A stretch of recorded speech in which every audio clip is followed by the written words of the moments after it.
Pemirsa, cerita baik ini datang dari anak muda Salatiga. Kiprahnya menjadi perbincangan dunia. Meski tidak menyandang gelar sarjana dan berasal dari keluarga pas-pasan, tapi doktor dan insinyur dunia berhasil dikalahkan. Kompetisi internasional menjadi ajang pembuktian atas karyanya.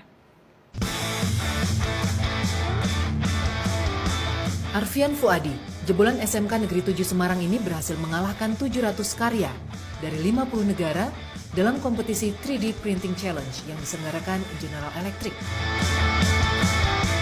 Dalam kompetisi ini, ia bersama saudaranya Ari Kurniawan menaklukkan seorang dokter Swedia berpengalaman di bidang Swedish Air Force dan lulusan Oxford University. Lelaki kelahiran Salatiga, 2 Juli 1986 ini merancang sebuah bracket yang dinilai bermanfaat untuk mesin jet. Arfian menekuni bidang desain dengan modal komputer butut yang dibeli dengan harga Rp1,5 juta. Mantan penjual susu dan tukang tambal ban ini tidak pernah menyangka bakat desainnya kini menjadi perhatian dunia. Sekarang setiap bulan, Arfian bisa menerima 10 hingga 20 proyek desain dari klien di berbagai negara. Mulai dari desain pulpen, kerangka mobil, gantungan kunci hingga mesin jet. Ia juga sudah memiliki 30 pekerja di perusahaannya The Tech Engineering.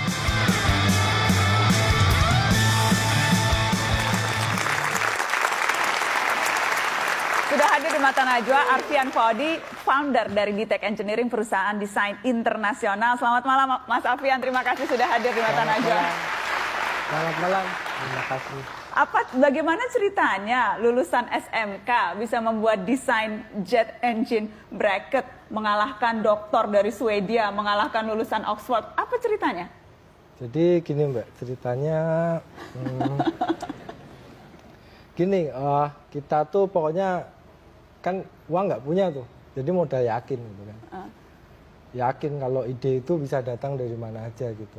Jadi waktu itu ada challenge, ada lomba gitu untuk mendesain mesin jet engine bracket, bracket untuk mesin jet yang lebih ringan dari yang udah ada gitu, dengan metode pembuatan yang benar-benar baru ada waktu itu, additive manufacturing gitu.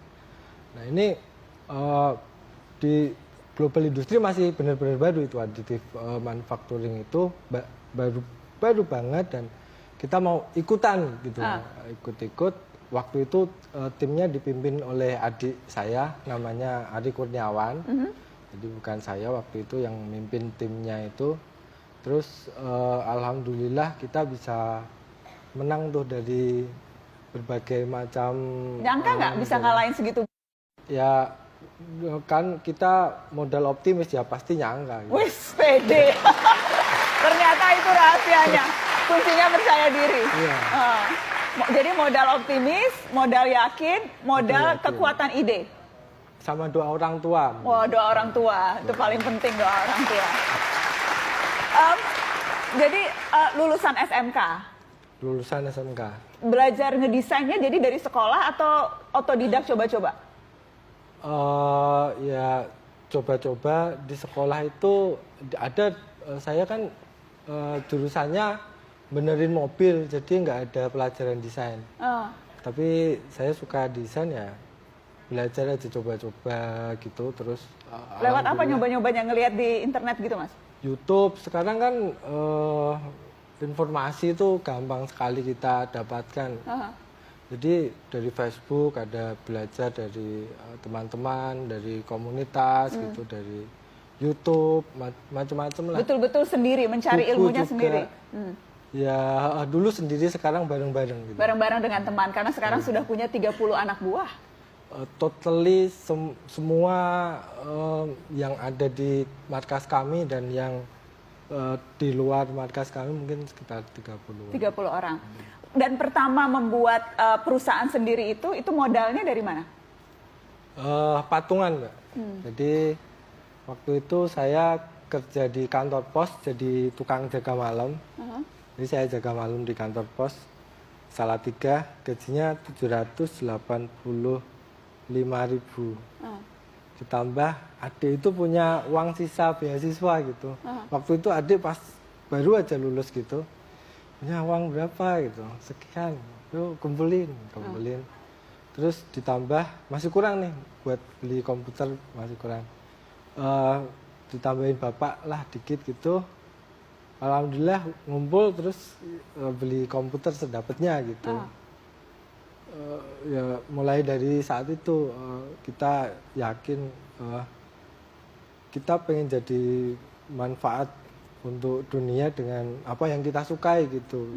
Desain sesuatu gitu. Terus ya kita mulainya dari situ, waktu itu tahun 2009. 2009 ketika memulai pertama. Dari gaji 798.000, mengumpulkan sedikit-sedikit modal dan kemudian membuat. Mas, proyek pertamanya apa waktu itu?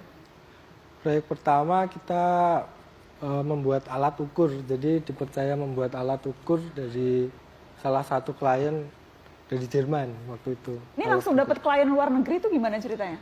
Jadi gini Mbak, di global ekonomi yang sekarang semakin mengglobal ini, itu malah saya rasa buat saya lebih mudah cari klien yang luar negeri Wih, daripada sombong. yang dalam. Lebih gampang klien luar negeri. Jadi Bedanya apa klien luar negeri, klien dalam negeri? kalau klien dalam negeri mungkin kadang Bayarnya dolar. kalau bayarannya sih kita nggak pernah ini mempermasalahkan gitu, asal deal lanjut gitu kan. Tapi yang jelas kalau klien luar negeri itu mereka biasa berkomunikasi dengan kayak remote working gitu. Saya kerja dari sini, nanti ketemuan juga nggak sesering mungkin, jadi very efisien gitu, sangat efisien. Mereka nggak mempermasalahkan bahwa engineer-nya lulusan SMK, tidak sarjana gitu-gitu, tidak pernah dipermasalahkan ya? Yang Enggak. penting karyanya. Karena nggak pernah, alhamdulillah nggak pernah dipermasalahkan, semakin hari semakin nggak pernah dipermasalahkan, karena so far kita udah nyelesain 300-an project dari klien dari ada kali 30 negara Mbak. Luar Lebih biasa, mungkin. luar biasa. Jadi kalau ditanyain sekarang enak jawabnya, bisa ngerjain ini nggak? Bisa, tuh lihat aja proyek yang di belakang gitu. Apa proyek yang paling susah yang udah dikerjain selain jet engine bracket yang menang kompetisi itu? Nah, ada beberapa sih, tapi waktu itu kan ada yang sering bilang, jangan-jangan ini kita beruntung nih, ikut jet engine bracket nih, menang nih gitu. Kan bisa aja waktu itu kita beruntung gitu. Coba lagi dong, terus salah satu dari kita coba cari challenge lagi, ternyata ada dibuka lagi challenge untuk buat alat inspeksi mesin jet, biar pesawat itu lebih aman, karena ini untuk pesawat komersial lebih aman dan waktu inspeksinya juga lebih cepat gitu. Waktu itu kita ikut lagi dan alhamdulillah menang lagi. Gitu. Menang lagi. Jadi berarti bukan keberuntungan, tetapi memang karena betul-betul desainnya dianggap berhasil atau desainnya dianggap cocok dengan apa yang dibutuhkan. Berarti memang karena keahlian mendesain. Sama kerja keras dan doa orang tua. Sekali lagi itu kerja keras dan doa orang tua. Saya ingin ke salah satu dari pekerja di Tech yang juga hadir di Mata Najwa, karyawan di Tech Engineering, ada Henry Surya. Henry, sudah berapa lama bekerja dengan di Tech Engineering? Saya masuk di Tech Engineering 2013. Bagaimana? Saya masuk di Tech Engineering 2013. 2013. Iya. Apa saja yang dikerjakan di Tech Engineering? Pertama dulu pernah ngerjain parking box. Jadi sistem parking itu kliennya dari Amerika. Oke. Kanada. Tepatnya. Dari Kanada. Jadi parking box untuk parking system di sana. Terus juga kemarin akhir-akhir ini ngerjain proyek dari PT Inka untuk kereta RLT Palembang sama Minangkabau. Oh wow, jadi berbagai macam ini proyek-proyek yang dikerjakan. Iya. Seperti apa rasanya bekerja dengan rata-rata teman-teman juga lulusan SMK atau latar belakangnya macam-macam? Kebanyakan lulusan SMK semua. Lulusan SMK semua? Ada juga yang dari SMA malah. Oh gitu, jadi Iya. semua yang diterima karyawan di Tech Engineering ini lulusan SMK? Kita nggak pernah interview